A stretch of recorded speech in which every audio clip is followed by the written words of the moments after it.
ಪ್ರತಿ ತಿಂಗಳು ಹೆಣ್ಣು ಮಕ್ಕಳ ಶರೀರದಿಂದ ಒಂದು ಸಣ್ಣ ಎಗ್ ರಿಲೀಸ್ ಆಗುತ್ತೆ.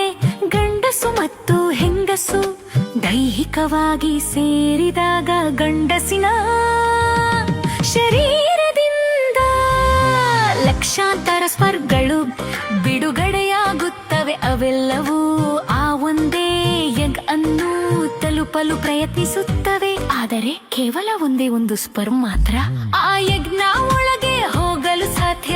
ಆ ಒಂದು ಸ್ಪರ್ಮ್ ಒಳಗೆ ಹೋದ ತಕ್ಷಣ ಬೇರೆ ಯಾವ ಸ್ಪರ್ಮ್ಗಳು ಒಳಗೆ ಬರದ ಹಾಗೆ ಎಗ್ ತನ್ನನ್ನು ತಾನು ಮುಚ್ಚಿಕೊಳ್ಳುತ್ತದೆ. ಎಗ್ ನ ಒಳಗೆ ಸ್ಪರ್ಮಿಂದ ಬಂದ DNA ಮತ್ತು ಎಗ್ ನ DNA ಎರಡೂ ಒಂದಾಗುತ್ತವೆ ಮತ್ತು ಅದೇ ಕ್ಷಣದಲ್ಲಿ ಫರ್ಟಿಲೈಸೇಷನ್ ಆಗುತ್ತೆ. ಅಂದರೆ ಒಂದು ಮಗುವಿನ ಜೀವನದ ಮೊದಲ ಆರಂಭ. ನಂತರ ಆ ಫರ್ಟಿಲೈಸ್ ಆದ ಎಗ್ ಫಾಲೋಪಿಯಂತು ಮೂಲಕ ಗರ್ಭಾಶಯದ ಕಡೆಗೆ ತನ್ನ ಪಯಣವನ್ನು ಶುರು ಮಾಡುತ್ತದೆ. ಕೆಲವು ದಿನಗಳ ನಂತರ ಎಗ್ ಬ್ಲಾಸ್ಟೋಸಿಸ್ಟ್ ಎಂಬ ಸಣ್ಣ ಜೀವಕೋಶಗಳ ಗುಂಪಾಗಿ ಬದಲಾಗುತ್ತದೆ. ಸುಮಾರು 5 ಅಥವಾ 6ನೇ ದಿನದಲ್ಲಿ ಆ ಬ್ಲಾಸ್ಟೋಸಿಸ್ಟ್ ತನ್ನ ಹೊರ ಕವಚದಿಂದ ಹೊರಬಂದು ಗರ್ಭಾಶಯದ ಗೋಡೆಗೆ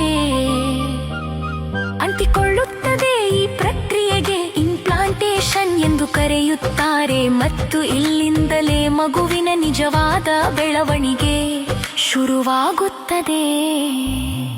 ಸುಮಾರು 9 ರಿಂದ 12 ವಾರಗಳಲ್ಲಿ ಹೃದಯ, ಮೆದುಳು, ಬೆನ್ನು ಮೂಳೆ, ಕೈಗಳು ಮತ್ತು ಕಾಲುಗಳು ಸ್ಪಷ್ಟವಾದ ಆಕಾರವನ್ನು ಪಡೆಯಲು ಪ್ರಾರಂಭಿಸುತ್ತವೆ.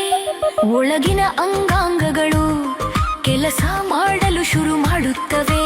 ಕೊನೆಗೆ ಸುಮಾರು 40 ವಾರಗಳ ಹೊತ್ತಿಗೆ ಆ ಜೀವ ಸಂಪೂರ್ಣವಾಗಿ ಬೆಳೆದು ಹುಟ್ಟಲು ಸಿದ್ಧವಾಗಿರುತ್ತದೆ. ಹೀಗೆ ಒಂದು ಹೊಸ ಜೀವ, ಅಂದರೆ ಒಂದು ಮಗು ಅಸ್ತಿತ್ವಕ್ಕೆ ಬರುತ್ತದೆ.